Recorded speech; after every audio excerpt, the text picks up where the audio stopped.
Then leave. I do not serve monsters, Emily Carter said, and the entire room went silent, as if the air itself had frozen around her words. The soft clink of glass stopped mid-motion, conversations died in throats, and every pair of eyes turned toward table 17, where a man sat perfectly still, his presence heavy enough to bend the atmosphere around him. Emily did not step back. She did not apologize. She stood there with her tray steady in her hands, even though her heart pounded like a warning drum.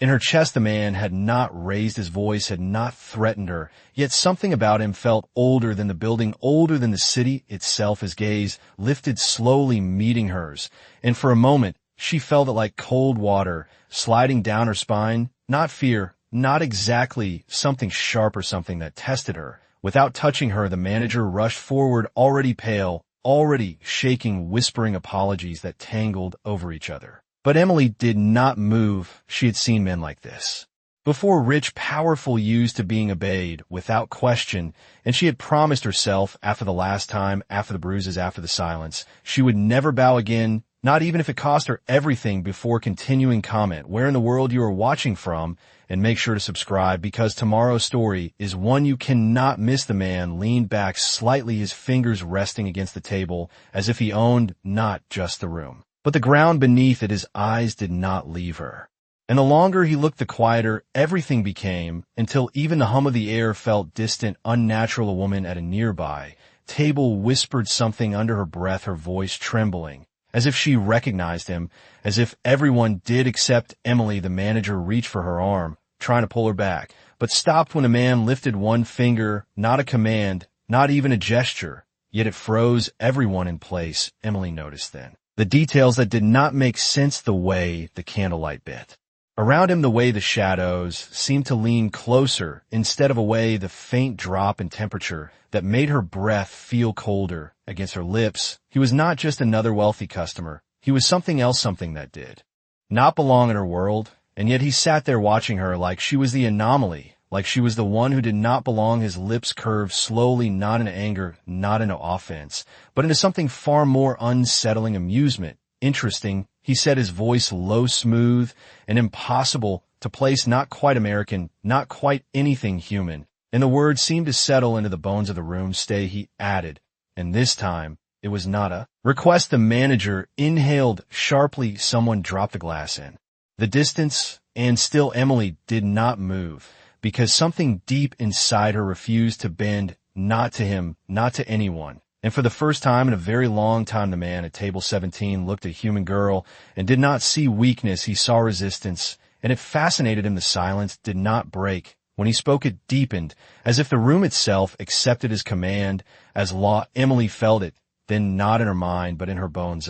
Pressure, subtle but undeniable, like gravity, had shifted toward him, pulling everything closer, including her. The manager beside her trembled visibly, his voice barely holding together. Miss Carter, please, just apologize, he whispered, but his words sounded far away, muffled by the strange stillness that surrounded table 17. Emily kept her eyes on the man, Lucian Blackthorne, though she did not yet know his name. There was something wrong with the way he watched her, not hungry, not angry, but focused, like she was a puzzle he had not expected to find. I said no, she repeated, quieter this time, but steadier, and the moment the words left her lips, a ripple passed through the room. Several guests inhaled sharply. One of them even stepped back, as if she had just done something dangerous, something forbidden. Lucian tilted his head, slightly studying her reaction, her breathing, her pulse, every micro movement that should have betrayed fear, but did not. He could hear the hearts of everyone in the room, each one racing, uneven, trembling, except hers. Emily Carter heartbeat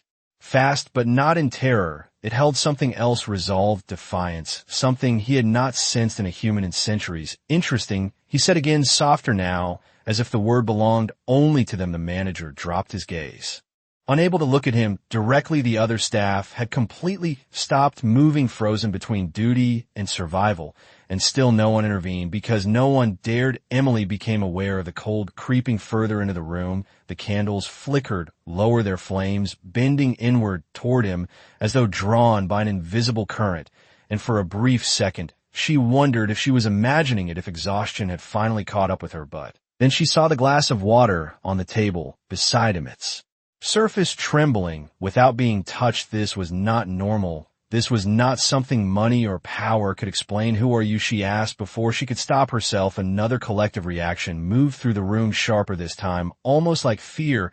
Given sound, the manager made a choking noise, as if she had crossed another invisible line. But Lucian's expression did not harden. If anything, it sharpened his attention like a blade finding its mark. Someone who does not like to be refused, he answered, his voice calm, yet carrying a weight that pressed against her senses. Emily almost laughed, not out of humor, but disbelief. You should try it sometime, she said, and that was when something shifted completely, not in the room, not in the air, but in him. Because for the first time in a very long time, Lucian Blackthorne felt something crack through the endless stillness of his existence.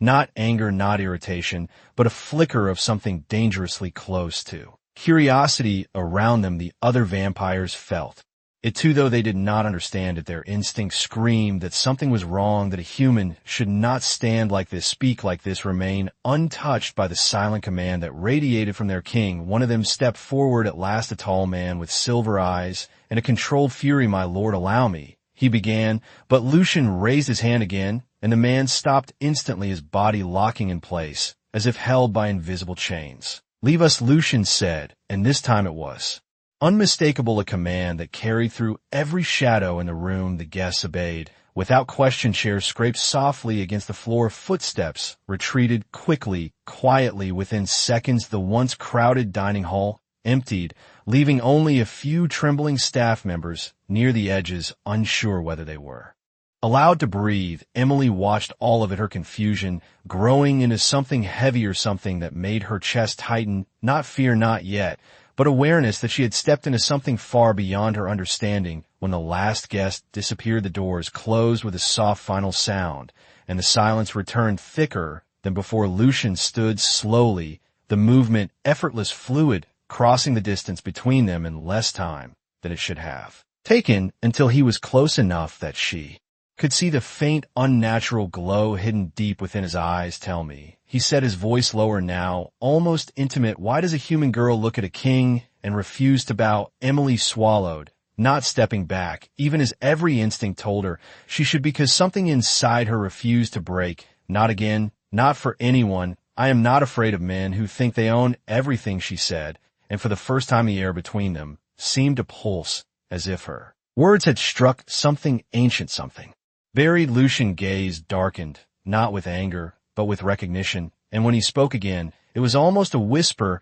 You should be, his voice barely above a whisper, yet it carried weight enough to press against her chest like an unseen force. Emily felt it, then a sharp flicker of something unfamiliar, not fear, not quite, but something close enough to make her breath pause for half a second. Still, she did not step back. The distance between them had disappeared entirely, and now she could see him clearly, not just the sharp lines of his face or the unnatural stillness of his posture, but the way his presence seemed to bend the world around him, the faint shimmer in his eyes like embers buried beneath ice, the absence of warmth in his skin when the air around them should have felt alive. You do not scare me, she said quietly, though her voice no longer carried the same edge as before. It was steadier, deeper rooted in something older than pride, something built from survival. Lucian studied her in silence, and in that silence, something ancient stirred in his memory, a fragment of a feeling long buried beneath centuries of power, obedience, fear. He had seen thousands of humans bow, beg, break under far less pressure than this, and yet she stood there unclaimed, unshaken, untouched by the invisible command that ruled every living thing in his presence. That was not normal, that was not possible. His gaze lowered slightly, not in submission, but in calculation, focusing on her pulse again, on the rhythm that refused to betray weakness, on the subtle rise and fall of her breath that did not quicken the way it should. Tell me your name, he said. Emily Carter, she answered before she could stop herself. Something about his voice made it difficult to lie, not because it forced truth, but because it stripped away the instinct to hide. He repeated it slowly, as if testing the weight of it. Emily Carter. The name settled into the space between them, and something in his expression shifted again, sharper, now more dangerous, not because of anger, but because recognition brushed the edge of his thoughts, too faint to grasp, yet impossible to ignore. Behind them, one of the remaining staff members stumbled backward, knocking lightly into a chair. The sound echoed louder than it should have, and immediately the man froze, eyes wide, as if he expected punishment. Lucian did not even look at him. His attention remained locked on Emily, entirely focused, entirely present. And that in itself was unnatural for a king who had ruled centuries without distraction. "You are not like the others," he said finally.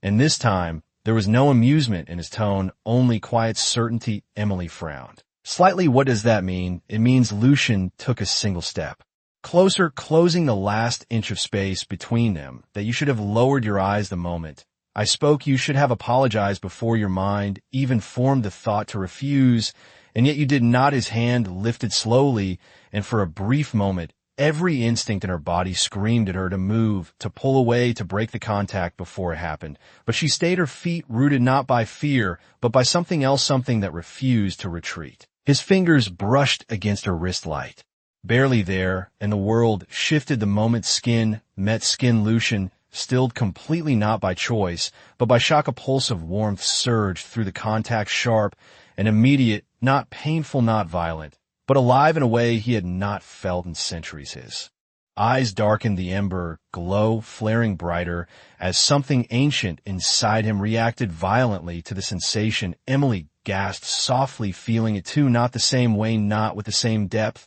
but enough to know something had just gone very wrong, or very right. She tried to pull her hand back, but his grip tightened, not enough to hurt, just enough to keep her there. "What are you?" he asked, and for the first time since this began, there was something in his voice that had not been there before. Not control, not dominance, but uncertainty around them. The air seemed to hum faintly, as if responding to something unseen, something awakening in the space between them. Emily shook her head.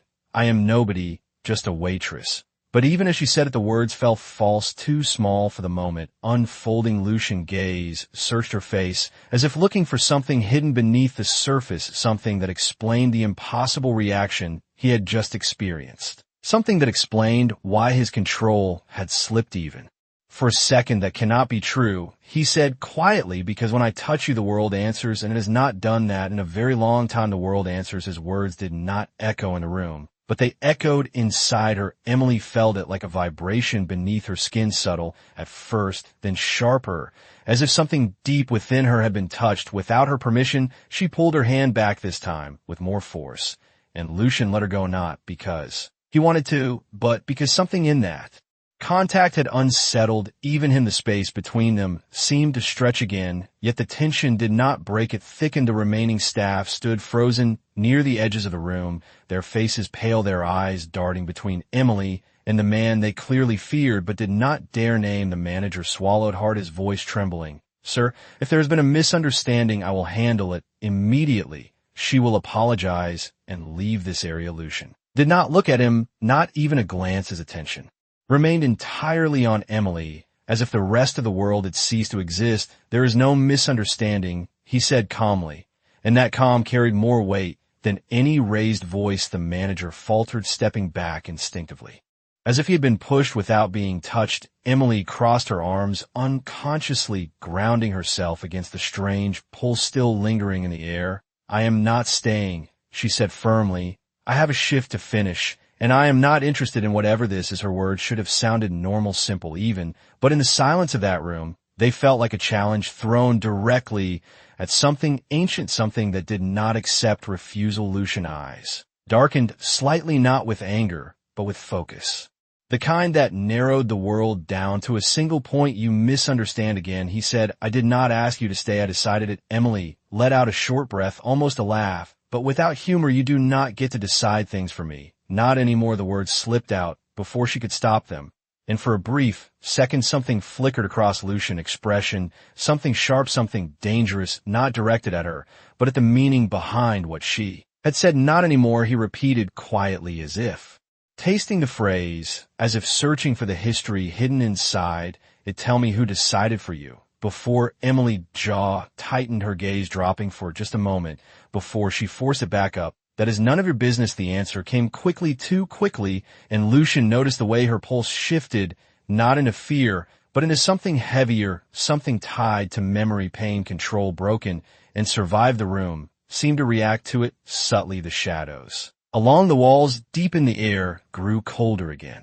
As if responding to the unspoken weight between them behind Lucian, one of the staff members made the mistake of moving toward the exit. Too quickly the door slammed shut on its own, with a sharp sound that echoed through the empty dining hall. The man froze mid-step, terror flooding his face. Lucian did not turn his head, yet his voice reached him all the same. "No one leaves until I'm finished." The command settled over the room like a lock clicking into place. Final, absolute. Emily felt it too, that invisible boundary that sealed them in, and for the first time a flicker of real unease touched her chest. "You cannot do that," she said, her voice lower, now not weaker, but more cautious. "This is not your place." Lucian's gaze returned fully to her, and there was something almost curious in the way he studied her defiance. "You are mistaken," he said quietly. "Every place becomes mine when I decide it does." The words were not loud, but they carried a truth that made the room feel smaller, tighter, like the walls themselves were listening. Emily shook her head, stepping back half a step, not retreating, but creating distance. "I am not playing whatever game this is," she said. "I am going home." Lucian moved then, not fast, not sudden, just one step forward. And yet the distance between them vanished again, as if space itself obeyed him. "You are not leaving," he said, not harsh, not threatening, simply certain. Emily lifted her chin, refusing to look away. "Watch me," she said, and turned toward the exit. The moment she took a step, the lights flickered sharply, the temperature dropped again, and something invisible brushed against her mind, not forcing, not controlling, but pressing, testing like a hand against a locked door. She stopped, not because she wanted to, but because something in her resisted the pressure, instinctively pushing back without understanding how. Lucian watched closely, his expression shifting from curiosity to something far more serious. She did not break, she did not bend. The invisible pressure faltered around her like a wave hitting stone, and retreating the air stilled again. And for the first time the ancient king looked at human and saw not defiance, not luck, but something far more dangerous.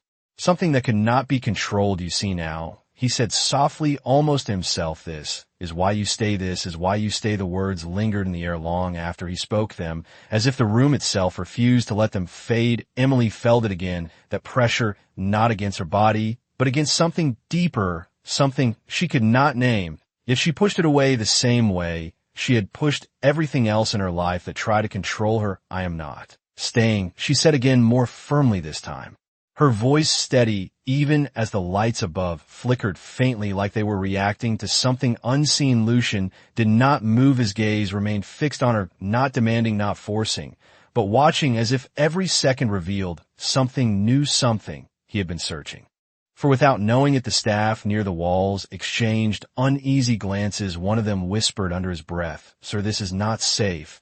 And that word hung heavier than anything else. Not safe, not for her, but for them. Lucian finally turned his head, slightly acknowledging the voice without breaking the invisible thread that held the room in place. "Explain," he said quietly, and the man hesitated before speaking again, his voice tight with fear. "She is resisting. You, my lord, that should not be possible." The moment the words left his mouth, a ripple of tension passed through the remaining staff. They all felt it, they all knew what it meant, and none of them dared say more. Emily frowned slightly, "Resisting you? What does that even mean?" Lucian turned back to her fully now, and for the first time there was no trace of amusement in his expression, only something far more serious, something calculating. "It means," he said slowly, "that every living thing in this room should have obeyed me the moment I decided it, and yet you did not." Emily shook her head. "That is ridiculous. People do not just obey because someone decides they should." Lucian stepped closer again, not threatening, but closing the distance like it was inevitable. "They do when I am the one who decides." The certainty in his voice should have sounded arrogant,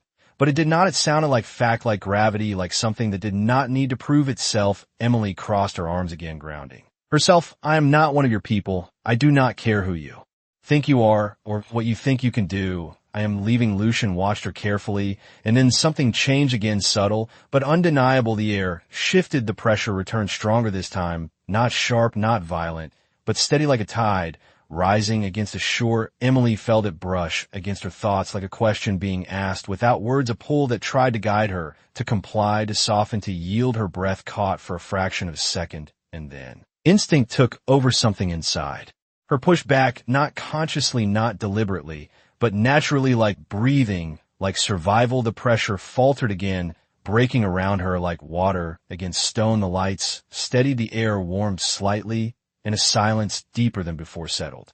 Over the room, Lucian stilled completely, his eyes narrowing, not in anger, but in realization that is not possible. He said under his breath, almost to himself. Emily exhaled, slowly, unaware of what she had just done, only aware that something had tried to reach inside her and fail behind. Lucian, the man with silver eyes, stepped forward again, unable to hold back this time.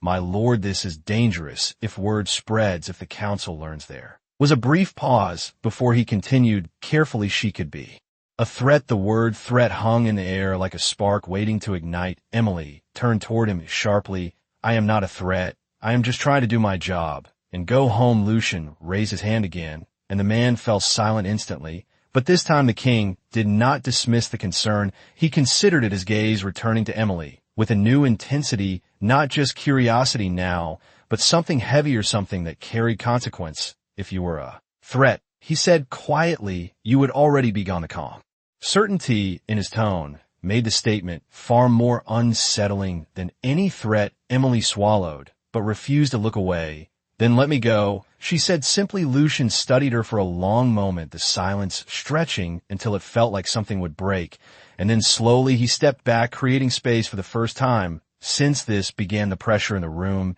eased just enough to breathe. The door behind her clicked softly as the invisible hold released, a clear path opening toward the exit. Emily did not wait. She turned and walked quickly toward it, her steps steady, controlled, refusing to run, refusing to show anything that could be mistaken for fear. Her hand reached for the handle, and for a brief second she hesitated, not because she wanted to stay, but because something in her told her this was not over. She pushed the thought aside and opened the door, stepping out into the hallway. Beyond the moment she crossed the threshold, the air shifted again. Warmer, louder, normal. The sounds of the restaurant returned, distant voices, clinking dishes, the illusion of ordinary life. Emily took a breath and kept walking, not looking back. Behind her the door closed softly, and inside the silent room Lucian Blackthorne remained still, his gaze fixed on the space she had just left, his hand slowly curling into a fist around nothing, the echo of that brief contact still lingering in his skin. "Find out who she is," he said quietly,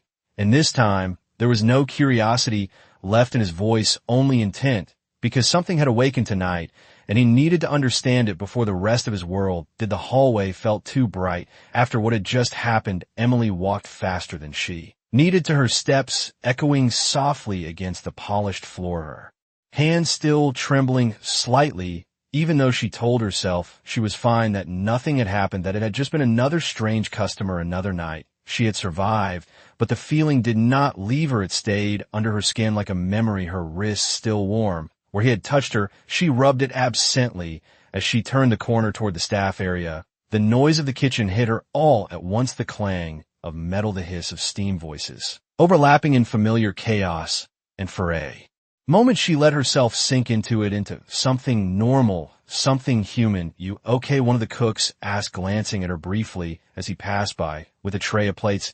Emily nodded quickly. "Yeah, just a weird table, nothing." "I cannot handle," the words sounded right, but they felt thin even to her. She grabbed a glass from the counter, filling it with water and taking a long drink, hoping it would steady her breathing. But the moment she set it down, the glass rattled lightly against the surface, not from her hand, but from something else, something that made her freeze for half a second before forcing herself to move again. "You're imagining things," she muttered under her breath. "Just stress, just a long shift." But somewhere deeper inside her, something disagreed. Meanwhile, back in the dining room, the silence had not lifted. Even after she left, it lingered, heavy, pressing down on everyone who remained. Lucian stood exactly where she had left him, his gaze fixed on the closed door, as if he could still see through it, as if distance meant nothing to him. "Find out who she is," he had said, and now the command began to move through the room like a ripple. The man with silver eyes stepped forward immediately. "Yes, my lord. I will have everything within the hour." Lucian did not respond. His attention had shifted inward, his mind replaying the moment again and again, the contact, the reaction, the way the world itself had responded, or not to him, but to her. That was not supposed to happen, not in his world, not under his rule. "She is not human," another voice said quietly from the edge of the room, a woman this time. Her tone controlled, but edged with unease no human resists you not. Like that, Lucian turned his head, slightly acknowledging her, without fully engaging. Then, "What is she?" he asked. And for the first time the question carried weight, not rhetorical, not dismissive, but real. The woman hesitated. "Their old stories," she said carefully, "bloodlines that were erased, abilities that were buried. If even a fragment of those survived." Lucian eyes darkened slightly. "Stories are not answers." "Then we will find answers," she replied, lowering her gaze respectfully. Lucian stepped forward. Slowly, his movement deliberate, as if every step aligned with a decision already made. "Double the watchers," he said. "I want eyes on her at all times. If anyone else notices what she's before we do." Silence followed, his words heavy and immediate, the implication clear and dangerous. "Understood." The man with silver eyes said, his voice lower, now more cautious. Lucian gaze returned to the door one last time, his expression unreadable, but his mind already moving ahead, calculating, adapting. Something had entered his world tonight, something that did not follow the rules that had governed him for centuries, and that made it dangerous, not because it threatened him, but because it changed the balance in a way he could not yet control. Back in the staff hallway, Emily finished her shift in silence, her movements automatic, her mind drifting back to the moment again and again, the way he had looked at her, the way the room had changed, the way her body had reacted without her understanding why. When she finally clocked out and stepped outside into the cool night air, she took a deep breath, expecting relief, expecting the world to feel normal again. But the moment she stepped onto the sidewalk, she felt that the same subtle pressure brushing against her senses like a shadow. Just out of sight, she turned, quickly scanning the street, the dim glow of streetlights, the occasional car passing. Everything looked ordinary, but the feeling remained. Someone was watching her. She knew it, not as fear, not as panic, but as certainty. Emily pulled her jacket tighter around herself and started walking faster toward the bus. Stop, her eyes alert, her steps measured. She did not run, she refused to run, but with every step the awareness grew stronger. Whatever had started back in that room had not ended when she walked out. And somewhere not far behind her, unseen and silent, something ancient had already begun to follow. Emily reached the bus stop just as the last line of orange light faded from the horizon. The city settling into that quiet hour where everything felt slower, but never truly safe. She stood beneath the flickering streetlight, her arms crossed tightly against the cold. Though she knew it was not the temperature making her uneasy, it was the feeling, the same one that had followed her from the restaurant.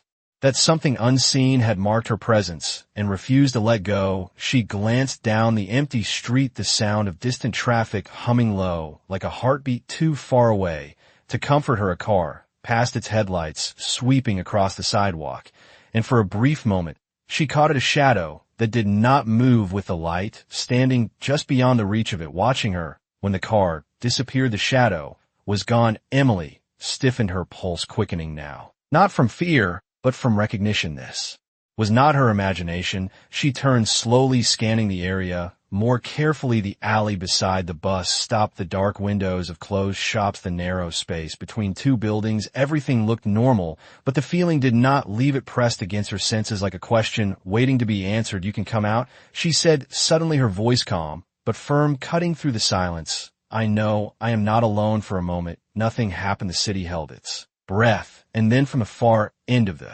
street a figure stepped forward, not rushing, not hiding, simply revealing itself like it had been there all along. The man was tall, dressed in a dark coat, his posture straight, his movements controlled. But what made Emily's stomach tighten was not his appearance, it was the way the air seemed to shift around him, just slightly, just enough to echo the feeling she had experienced earlier inside the restaurant. He stopped a few feet away, keeping distance, but not enough to pretend this was coincidence. "You should not be out here alone," he said, his voice measured, almost polite, but carrying something beneath it, something that made the words feel like a warning rather than concern. Emily narrowed her eyes. "Who are you?" The man inclined his head slightly, as if acknowledging the question without fully answering. "My name is not important. What matters is that you have drawn attention tonight, attention that is not easily ignored." Emily let out a short breath, stepping back half a step to maintain distance. "I did not ask for any attention.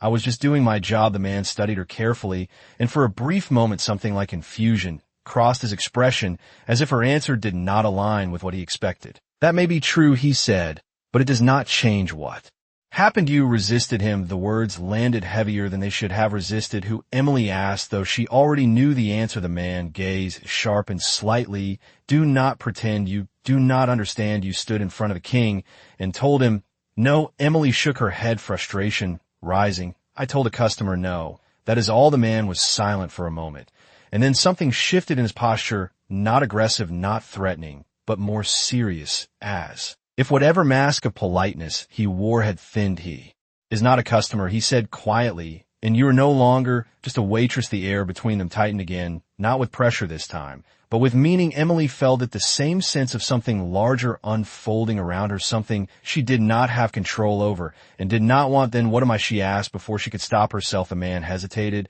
and that hesitation told her more than any answer would have. He did not know, or perhaps he knew too much to say. That depends, he said finally. On what you choose to be. The sound of the approaching bus broke the moment, its headlights cutting through the darkness. As it pulled up to the curb, the doors hissed open, and the driver glanced at them briefly, uninterested. Emily looked at the bus, then back at the man. You should get on, he said, his voice returning to that controlled tone, as if the previous tension had never existed. Go home tonight, stay inside, and do not answer your door if someone comes looking for you. Emily frowned. Why would anyone come looking for me? The man held her gaze for a long second, and then said, because you're the only human who has ever told him no. And minute the words settled deep before she could respond. He stepped back into the shadows, once more his presence fading as quickly as it had appeared, leaving her standing there with more questions than answers. The bus driver called out impatiently, and Emily forced herself to move, stepping onto the bus and taking a seat near the window. As it pulled away, she looked back, expecting to see the man again, but the street was empty, the shadows still and silent, as if nothing had happened. But deep inside, she knew the truth. This was only the beginning, and somewhere in the city, something far older than her understanding had already decided she was no longer invisible. The bus moved through the city like nothing had changed, but everything had. Emily sat near the window, her eyes fixed on the reflection staring back at her, not quite recognizing the girl. She saw the streetlights passed in slow rhythm, casting brief flashes of light across her face, each one revealing the same thing, tension, something beneath the surface that refused to settle. The other passengers sat quietly, some scrolling on their phones, others half asleep, unaware that anything was wrong, unaware that the world they moved through so casually had just shifted. Emily wrapped her arms tighter around herself, trying to ground her thoughts, but the man's words echoed again and again. You're no longer just a waitress. She exhaled, slowly shaking her head. No, that was not true. It could not be. She was still the same person she had been an hour ago, still the same life, the same problems, the same reality. But the deeper she reached for that certainty, the more it slipped away, like something fragile that had already cracked. The bus turned onto her street, the familiar row of buildings coming into view, small apartments, dimly lit windows. The quiet hum of late-night televisions. It should have felt safe. It always had before, but tonight something about it felt different, like she was returning to a place that no longer fully belonged to her. The bus slowed to a stop, and she stepped off onto the sidewalk, the cool air brushing against her skin sharper. Now more aware, she glanced around, instinctively scanning for movement, for shadows, for anything that did not belong, but everything looked normal. The same worn pavement, the same flickering streetlight outside her building, the same silence that had always comforted her before she walked quickly toward the entrance, pulling her keys from her pocket, her fingers steady, even as her senses remained alert. The moment she stepped inside the building, the door closing behind her with a soft click, she felt it again, not outside, not behind her, but inside the hallway. The narrow corridor stretched ahead, dimly lit, the hum of an old overhead light buzzing faintly, and for a brief second she froze, her breath catching as the same subtle pressure brushed against her senses, like something waiting just beyond sight. Hello, she called out, her voice echoing softly down the hall. No answer came, but the feeling did not fade. It lingered just out of reach, just beyond clarity. Emily took a slow step forward, then another, her footsteps quiet against the worn carpet, every instinct telling her to turn around, to leave, to not go further. But she kept moving, because running had never saved her before. It would not start now. Halfway Down the hall the light above flickered once twice, then steadied again. Emily stopped completely, her heart beating faster, now not out of panic, but out of certainty. She was not alone. You should have listened to the warning. The voice came from behind her, low, controlled, familiar. She turned quickly, her body tensing as the man from the bus stop stepped out of the shadows near the stairwell, his expression no longer polite, no longer distant. Something in it had hardened. Why are you here? She demanded, her voice sharp. The man did not answer. Immediately his gaze scanning the hallway as if measuring something unseen, then returning to her. Because you're not the only one watching you tonight, he said quietly, and that was when Emily felt it again, stronger now. Closer, the pressure that had followed her since the restaurant. But this time, it was different, heavier, colder, and coming from the opposite direction of where the man stood. Her head turned slowly toward the far end of the hallway, and the moment her eyes adjusted to the dim light, she saw him. Lucian Blackthorne stood there perfectly still, as if he had always been part of the space, his presence filling the narrow corridor, without movement, without effort, his eyes fixed on her with that same impossible intensity. The man beside her went rigid instantly, his posture snapping straight, his voice dropping to something closer to fear. My lord. Lucian did not acknowledge him, his gaze never leaving Emily. You left, he said quietly, and the words carried something beneath them, not anger, not accusation, but something far more dangerous, expectation. Emily swallowed, forcing herself to stand her ground. You said I could. Lucian took a single step forward, the distance between them shrinking in a way that did not feel natural. I allowed it, he corrected, and the air in the hallway tightened, immediately pressing in around them. The man near the stairwell stepped back, instinctively lowering his head as if trying to disappear. Emily felt the pressure again, stronger, now more focused, but just like before, something inside her resisted it, pushing back without thought, without effort. Lucian stopped mid-step, his eyes narrowing slightly, not in frustration, but in recognition. It happened again. He felt it clearly. This time the resistance, the defiance, not chosen, not forced, but inherent. And for the first time, the certainty in his control shifted just slightly. You were told to stay inside, he said, his voice lower now, directed not at her, but at the man beside her. The man lowered his head further. I was ensuring her safety, my lord. Lucian's silence followed, heavy and absolute. And then slowly he turned his gaze back to Emily, and something in his expression changed, not softer, not kinder, but more intent, more certain. You are not safe, he said quietly, and this time was not a threat. It was a statement of fact. Emily lifted her chin, refusing to show the unease building inside her.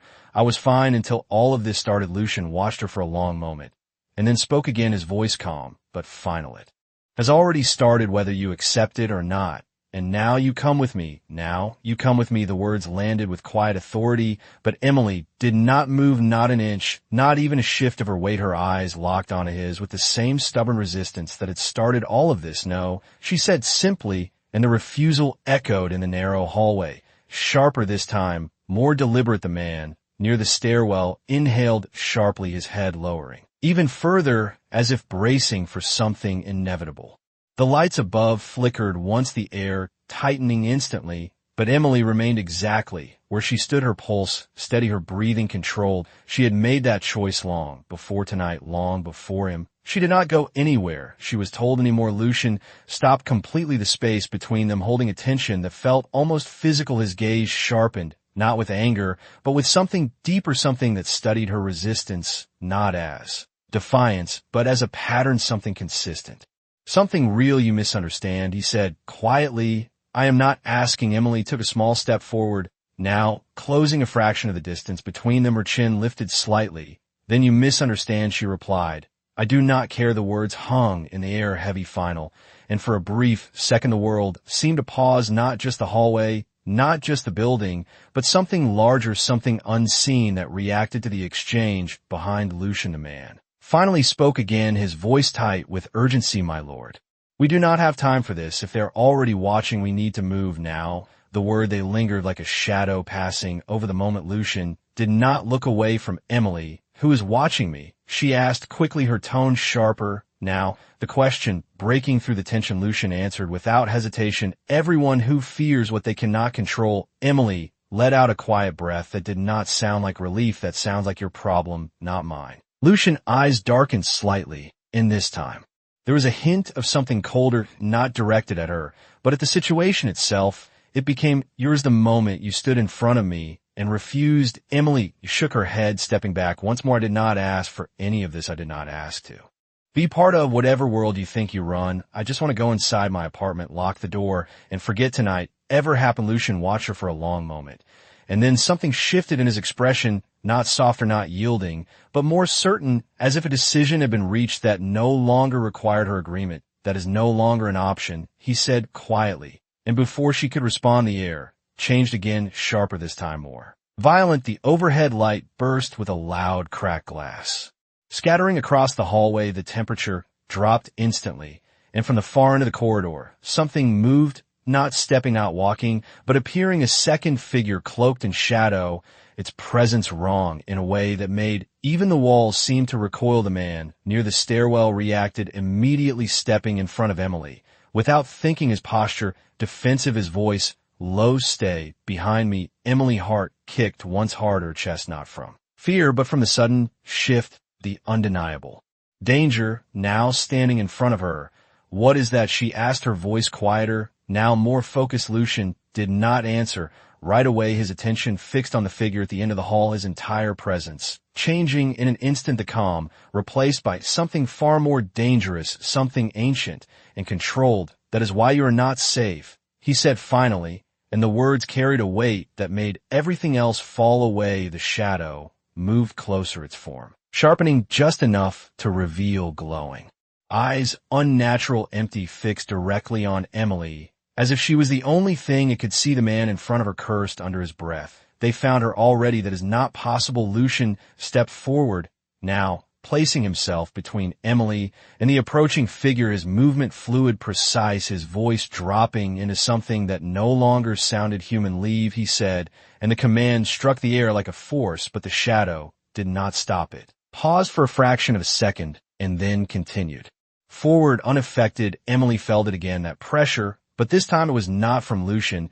It came from the thing approaching, something cold, invasive, searching, and for the first time her resistance did not feel like enough. Lucian's eyes narrowed, and when he spoke again, it was no longer calm, no longer measured. It was absolute. "She is under my protection." The words landed like a line drawn in stone, and for a brief moment the shadow faltered, its movement slowing, as if something unseen held it back. The man beside Emily looked stunned, his voice barely a whisper. "My lord, you cannot declare that." "Not without." Lucian did not look at him. He did not need to. "I already have," he said, and in that moment everything changed, not just for Emily, but for every force that had been watching her from the shadows, because now she was no longer unclaimed, and that made her more dangerous than ever. "She is under my protection." The words did not just echo in the hallway, they carved through it like something ancient and binding. Emily felt it immediately, not as sound, but as force, something unseen wrapping around her like a shield. She did not ask for and did not understand. The shadow at the end of the corridor stopped completely, its glowing eyes flickering as if recalculating, as if weighing something far beyond simple instinct. The air trembled faintly, and for a brief second, everything held still, like the world itself was waiting to see what would happen next. The man beside Emily stared at Lucian in disbelief, his voice barely controlled. "My lord, you invoked a claim. Without the council, this will not remain hidden." Lucian did not turn his gaze from the shadow, his expression calm but unyielding. "It was never meant to remain hidden," he said quietly, and there was something final in his tone, something that suggested he had already accepted whatever consequences would follow. The shadow shifted again, its form tightening, becoming more defined as it stepped closer, the unnatural glow of its eyes intensifying. But this time it did not move toward Emily directly. It stopped several feet away, as if an invisible barrier blocked its path. The pressure in the hallway grew heavier, colder, pressing against every surface. Every breath, Emily felt it too, stronger, now more invasive, brushing against her thoughts like something trying to reach inside her again. But just like before, something in her resisted, instinctively pushing back without effort, without understanding how. Lucian felt it as well, not the intrusion, but the resistance, the way it held firm against something that should have overwhelmed it entirely. And for the first time, a realization began to form, not fully clear, not yet, but undeniable. This was not random. This was not coincidence. The shadow tilted its head slightly, its voice emerging distorted, hollow, like sound passing through something broken. She does not belong to you. The words dragged through the air, unnatural and wrong. Lucian took another step forward, placing himself fully between it and Emily, his presence expanding, filling the narrow space with something far more solid, far more absolute. She does now, he replied, and the statement carried more than intent. It carried authority, the kind that did not need permission. The shadow recoiled slightly, not retreating, but acknowledging the weight of what had been declared behind Lucian. The man spoke again, his voice urgent. My lord, if they confirm this, if the others accept your claim, she will be bound to your house, to your laws, to everything that comes with it. Emily frowned sharply. What is he talking about, bound to?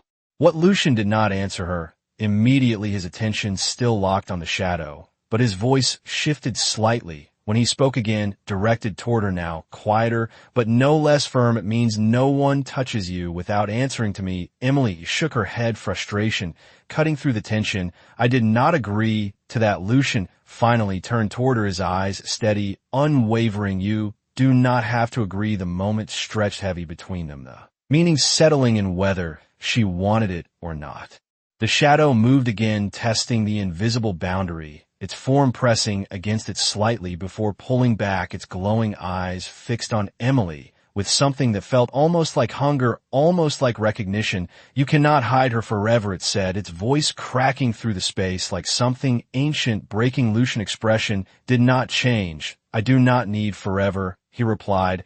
I only need long enough. The shadow stilled, then slowly began to recede, its form dissolving back into the darkness as if whatever purpose had driven it here had shifted, had been delayed, but not ended. The pressure in the hallway eased slightly, the cold pulling back just enough to breathe, but the tension remained. The silence returned, heavier, now filled with everything that had just been said, everything that could not be taken back. The man beside Emily exhaled slowly, his shoulders still tense. This will spread quickly, he said quietly. They will come. Lucian nodded, once not in concern, but in acceptance. Let them. His gaze returned to Emily, and this time there was no distance in it, no calculation, only certainty. You cannot stay here, he said simply. Emily let out a breath that trembled despite her effort to steady it. I am not going anywhere with you. Lucian stepped closer again, not forcing, not reaching, just closing the space until his presence filled her awareness. You already are, he said quietly, because whether you believe it or not, they have already chosen you, and now, so have I. The words settled deep, leaving no room for denial, no space to pretend this was still her normal life. The hallway seemed smaller now, the walls closer, the air heavier. Emily looked past him toward the place where the shadow had vanished, then back at him, her mind racing, her instincts pulling in two directions, run or stand. And for the first time, she did not know which one would save her. Lucian extended his hand, not as a command, not as a demand, but as something far more dangerous. An offer. Come with me, he said, and this time the choice felt real, even if the consequences were not. Come with me. His hand remained extended, steady, unwavering, and for a long moment Emily just stared at it, not at him, not at the danger behind her, not at the shattered remains of whatever normal life she thought she still had, but at that single choice suspended between them. She could walk away, she could lock herself inside her apartment, pretend none of this was real, pretend the shadow in the hallway had not spoken her existence into something hunted, but deep down she knew that was no longer true. The world had shifted, and it was not shifting back. I do not trust you, she said finally, her voice quieter now, but no less firm. Lucian did not withdraw his hand. Trust is not required, he replied, only time. Emily almost laughed, the sound dry and without humor. You think I am just going to follow you into whatever this is because you said so. Lucian gaze did not waver. No, he said simply, I think you understand that staying here will not end well. The truth in his words settled heavier than anything else that had been said tonight. Emily looked past him again at the empty end of the hallway where the shadow had disappeared. The memory of those eyes still burned in her mind, the way it had looked at her, not as a person, but as something it had been searching for. And for the first time since this began, she felt it, not fear, not panic, but clarity. She was already in this, whether she wanted to be or not. Fine, she said sharply, but I am not following you because you told me to. Lucian lowered his hand slowly, as if acknowledging the distinction. Then why are you coming? Emily met his gaze directly. Because I want answers, the words held weight more than defiance, more than resistance. They were a decision. Lucian studied her for a brief moment, and then inclined his head slightly, as if accepting terms that had never needed to be spoken. Then come with me, he said again, but this time it sounded different, not a command, not entirely an offer, but something. In between, something that allowed her to move without surrendering herself completely. Emily took a step forward, then another, closing the distance on her own terms. The man near the stairwell watched in silence, his expression tight with unease, as if he understood the significance of what had just happened more than either of them wanted to admit. Outside the building, the night air felt colder, sharper, as if the city itself had shifted in response to what had been set in motion. A black car waited at the curb, its engine running silently, its presence almost invisible despite its size. Lucian moved toward it without hesitation. Emily followed, a step behind, her senses still alert, still searching for anything that might move in the shadows. But the street remained quiet, too quiet, as if whatever had come for her earlier was waiting for something else now. The driver stepped out. As they approached, his posture straight, his eyes lowering immediately. My lord. The door opened without another word. Lucian paused for a fraction of a second, then looked back at Emily, not impatient, not demanding, simply waiting. She hesitated only briefly before stepping forward and getting into the car. The interior was dark, the air cool, and still carrying that same subtle pressure she had begun to associate with him. Lucian followed, taking the seat across from her. As the door closed, the world outside seemed to vanish, instantly replaced by something contained, something controlled. Where are we going? She asked. Lucian did not answer. Right away, his gaze resting on her, as if measuring something unseen somewhere safe. He said finally. Emily frowned. That is not an answer. It is the only one that matters right now. The car began to move smoothly, pulling away from the curb, the city lights passing by in muted reflections against the tinted glass. Emily leaned back slightly, her arms crossing again, not out of comfort, but out of instinct, her eyes never leaving him. You said they chose me. Who are they? Lucian expression darkened slightly at the question. Forces older than you understand, he said quietly. Forces that do not act without reason. Emily shook her head, frustration rising again. I did nothing. I was just working. Lucian leaned forward slightly, his voice lowering, not in volume, but in intensity. You stood in front of me and said no. That was not nothing. The words hit differently this time,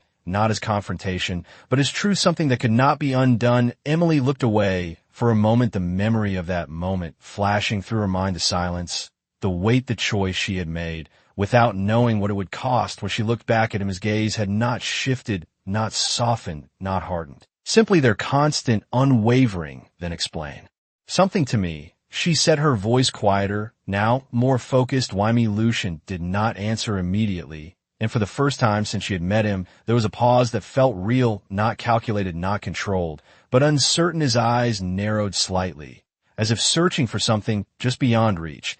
Because when I touched you, he said slowly, the world responded, and it should not have. The car continued forward into the night, carrying them both deeper into something neither of them fully understood. And for the first time, Emily Carter realized this was no longer about escape. It was about survival in a world that had just revealed itself to her. Because when I touched you, the world responded, and it should not have. The words stayed with Emily long after he said them. The car moving smoothly through the city, as if nothing unusual had happened outside the window. The skyline stretched, wide glass towers reflecting scattered light, the familiar shape of her world still intact. And yet everything inside that car felt separate from it, like she had crossed an invisible line she could not step back over. What does that even mean? She asked, her voice quieter, now not defensive, but searching. Lucian leaned back slightly, his gaze shifting from her to the passing reflections in the glass, as if the answer was not something easily explained. It means, he said slowly, that there are laws older than anything you know, forces that govern what reacts and what is not, and you break them. Emily frowned. That does not make sense. I am just a person. Lucian looked at her again, and there was something different in his expression. Now, not just curiosity, but something closer to memory, something that reached further back than she could imagine. No, he said quietly, you are something that should not exist anymore. The words sent a chill through her, not from fear, but from the weight of them, from the way they sounded less like a theory and more like a fact. Emily shook her head. Immediately, no, that is not possible. You do not even know me. Lucian did not argue. He simply watched her, as if he was waiting for her to realize something on her own. The car turned sharply, leaving the main road and moving into a quieter area of the buildings. Growing older, the streets darker, the air heavier. Where are we going? Emily asked again. This time, there was a slight edge to her voice. Lucian answered without hesitation. Somewhere that still remembers what you are. Emily let out a breath that almost sounded like frustration. You keep saying that like I am supposed to understand it. I do not. I have never done anything unusual. I have never. Lucian raised a hand slightly, not to stop her, but to redirect her thinking. Have you never noticed anything? He asked softly. Anything that did not make sense? Anything that felt different? Emily opened her mouth to answer, immediately to deny it again. But the words caught. Something flickered in her memory. Small things, moments she had ignored because they did not fit, because they were easier to dismiss than question. The way people sometimes listen to her, even when they should not have. The way tension in a room would shift when she spoke. The way tonight she had felt something push against her mind and somehow push back without knowing how. Her silence was enough. Lucian saw it, the shift in her expression, the realization beginning to form. You have, he said quietly. Emily looked away, her thoughts racing. Those were just coincidences, she said, but her voice lacked certainty. Lucian did not press her. He did not need to. Coincidences do not bend the world, he replied. The car slowed, then turned into a long private drive lined with tall iron gates that opened without a sound. As they approached beyond them, a large estate came into view, its structure old, but perfectly maintained, dark stone walls rising against the night like something out of another time. The lights inside were dim, steady, not warm, but controlled. Emily stared at it as the car moved forward. What is this? Lucian answered simply, my home. The word felt heavier than it should have, as if it carried more than a location, more than a place. The car came to a stop in front of the entrance, the driver stepping out immediately to open the door. Lucian exited first, then turned slightly, waiting again, not forcing, not commanding, just present. Emily hesitated only for a second before stepping out onto the gravel. The air here felt different, thicker, quieter, as if the world beyond the gates no longer applied.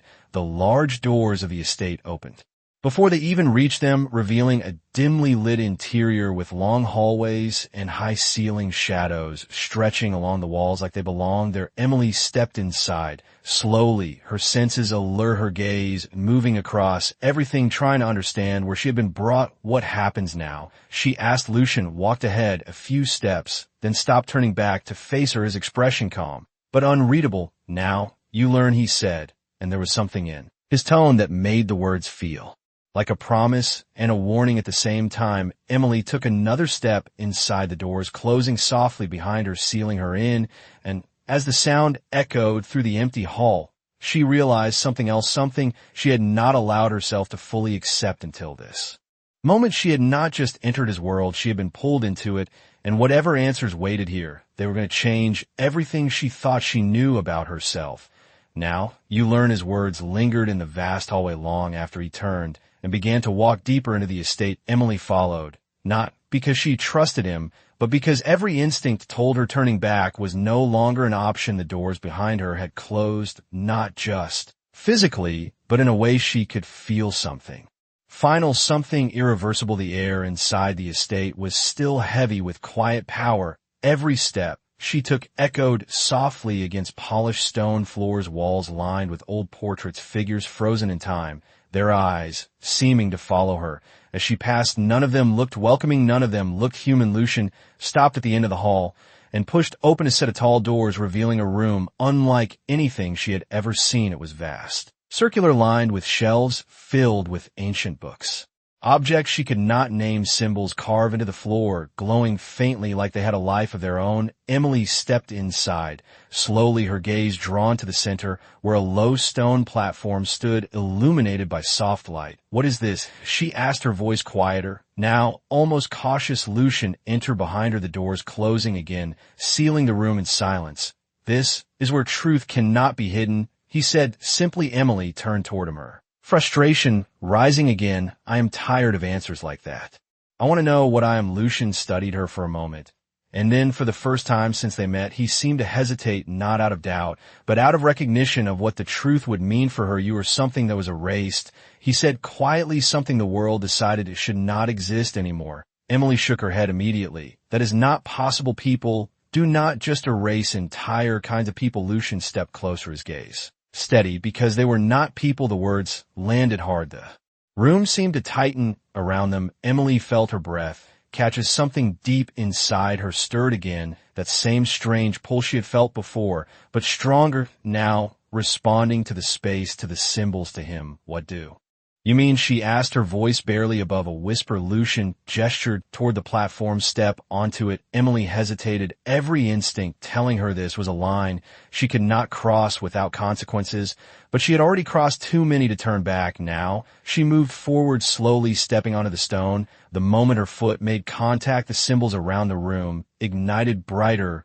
The air shifted sharply, and something surged through her. Not pain, not exactly, but overwhelming energy. Memories she had never lived, flashes of something ancient, something powerful, voices she did not recognize, whispering in a language she somehow understood. Emily gasped, her hands gripping the edge of the platform as her vision blurred. What is happening? Lucian's voice came from somewhere beyond the noise. You are remembering. The world around her seemed to bend, and for a moment she saw something else, not the room, not the estate, but a different time, a different place. Figures standing in circles, light and shadow intertwined, something balanced, something whole, and then it shattered, torn apart, erased, burned from existence. Emily cried out as the vision broke, the force pulling back, leaving her breathless, her knees weak, but still standing. The symbols dimmed slowly, the room returning to stillness. Lucian stepped closer, now his expression no longer unreadable, no longer distant, but certain. Now you know, he said. Emily looked up at him, her chest rising and falling sharply, her mind racing with fragments she could not fully piece together. I am not human, she whispered. Lucian held her gaze. You are more than human. Emily shook her head, stepping back off the platform, her entire world tilting under the weight of what she had just experienced. Why would anyone erase something like that? Lucian's expression darkened. Because power like that cannot be controlled. Silence fell between them, heavy but different now, not filled with uncertainty, but with understanding. Emily looked down at her hands, as if expecting them to be different, to feel different, and in some way they did not physically, but in a way she could not explain. Everything she had ignored, everything she had dismissed, it all made sense now. Not coincidence, not imagination. Something inside her had always been there, waiting. She looked back at Lucian, and for the first time she did not see just a man or a threat. She saw something else, something that had been searching for something like her. Why did you choose me? She asked quietly. Lucian stepped closer, stopping just within reach. Because you were the first to stand in front of me and refuse without fear, he said. And because when I touched you, the world answered, and I remembered what it felt like to not be alone. The words settled deep, not as romance, not as weakness, but as truth, something grounded, something real. Emily let out a slow breath, the weight of everything